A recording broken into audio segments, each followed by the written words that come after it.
සතුටින් සිටිනවද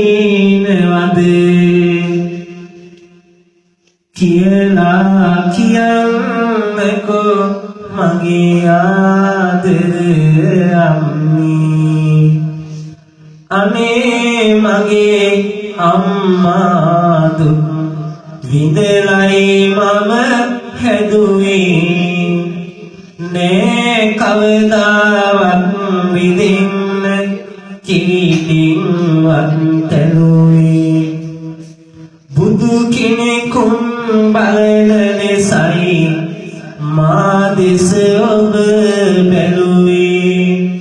පුරුයි පිනකටයි අම්මා පෙර දින මම ලැබුවේ ජාති ජාති සංසාරේ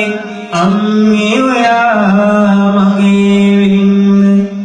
එපා දුකක් මගේ අම්මට කවදාවත් සිද්ධ වෙන්න කරපු තුන් පින්කම් ටික දෙවිවරුනේ ලබා ගන්න ඇස් දෙක වාගේ මාගේ සුදු අම්මව බලාගන්න ඇස් දෙක වාගේ මාගේ සුදු තාත්තා බලාගන්න එසේනම් තාත්තා ඇවිල්ලා ඉන්නවනම් අපි මොහොතක් තාත්තගේ ගුණය සිහිපත් කරමු ඔබට මතකද පුතේ ඔබ දන්නවද තාත්තා ඔබ